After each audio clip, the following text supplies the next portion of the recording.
नमस्कार प्यारे साथियों, स्वागत है आप सभी का एक बार फिर से आपके अपने यूट्यूब चैनल पर जिसका नाम है MG2 रीडर पब्लिकेशन।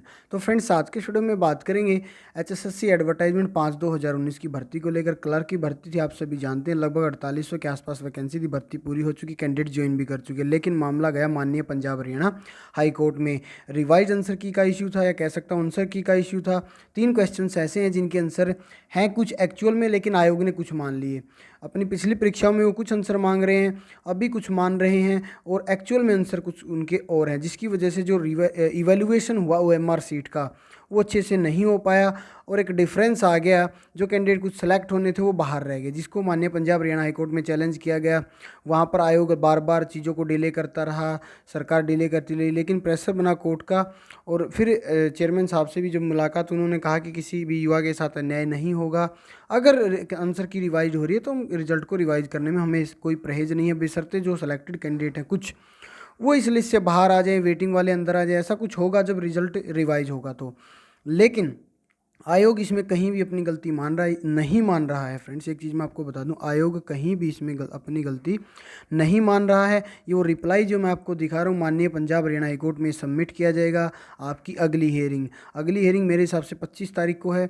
इस 25 तारीख को आपका जो ये जवाब है, ये रिप्लाई है, आयोग दायर करेगा माननीय पंजाब हरियाणा हाईकोर्ट में। और इस रिप्लाई को मैंने पूरा पढ़ा, लगभग 35 to 36 पेजेस का ये रिप्लाई है। देख लेते हैं एक बार। जी, 39 पेजेस का ये रिप्लाई मैंने पूरा पढ़ा बारीकी से इसमें।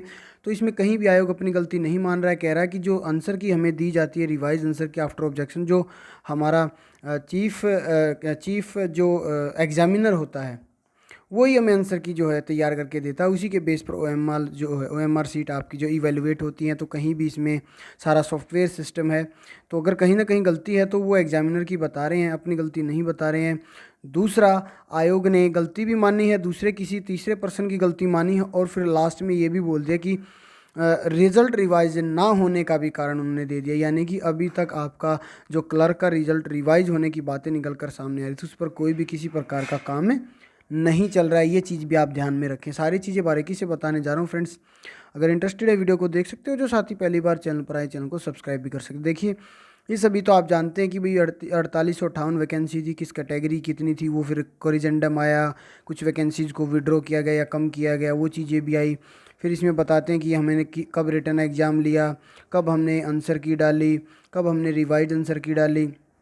एक बार कुछ जो मेन पॉइंट्स हैं वो बताऊंगा। It is submitted that the number of objection were received regarding the answer key of notice. एक नोटिस डाला 10/10/2019, उसको लेकर ऑब्जेक्शन आए। Thereafter objection received from the candidate were forward to the chief examiner.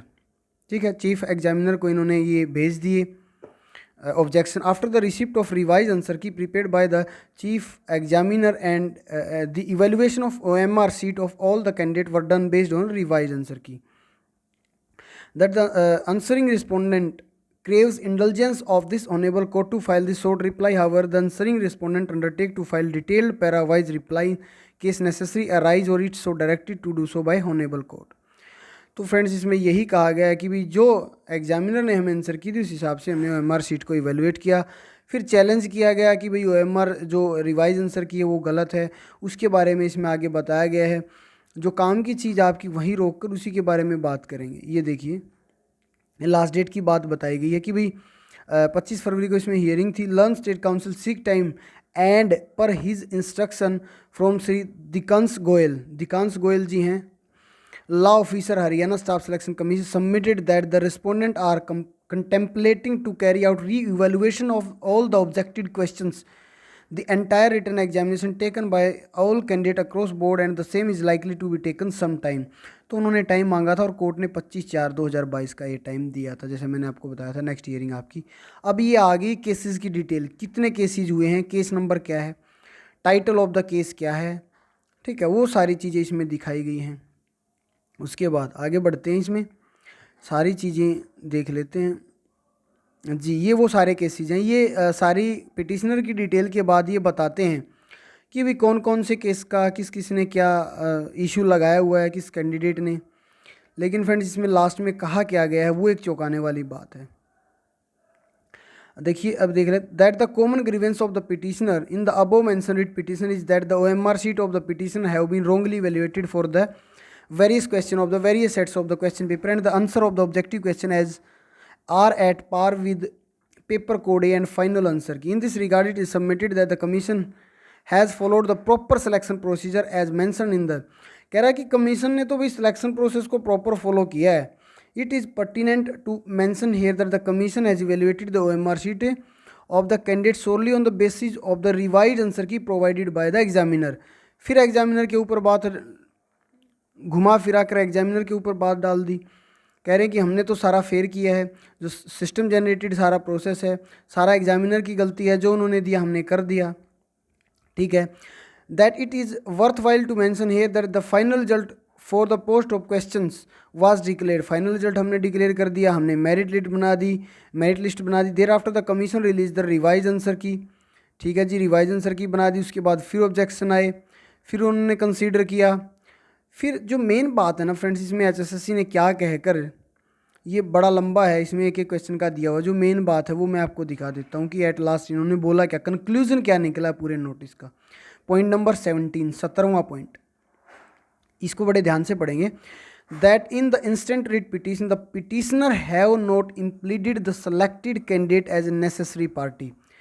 The selected candidate have already joined pursuant to the declaration of the result and their recommendation by the Haryana Staff Selection Commission to their respective department, and if the present writ is allowed then the same would directly affect the interest of the selected candidate and therefore they are necessary party. Necessary party have not been implemented, the present writ petition is liable to be dismissed.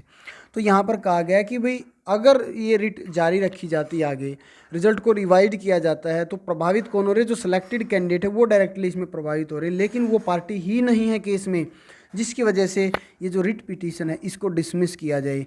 तो आयोग ने finally ये जवाब दिया, सारी चीज़ें बता के अपनी गलती नहीं मानी है, एग्जामिनर की गलती मानी है, ये क्वेश्चन है पूरा दिया, और लास्ट में बोल दिया कि भाई जो प्रभावित इस रिट से डायरेक्टली हो रहे हैं वो सेलेक्टेड कैंडिडेट हैं, उनको पार्टी नहीं बनाया, तो इसको डिसमिस किया जाए. अब 25 तारीख को हियरिंग होगी, इसमें जज साहब क्या कहते हैं वो देखने वाली बात है. मेनली ये है कि अभी तक आयोग ने आपका रिवाइज रिजल्ट जारी करने की सोची भी नहीं है.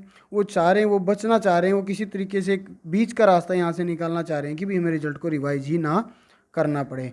तो फ्रेंड्स, एक ये इंपॉर्टेंट अपडेट थी जो आपको देनी थी आज के इस वीडियो में. फिलहाल इतना ही, धन्यवाद.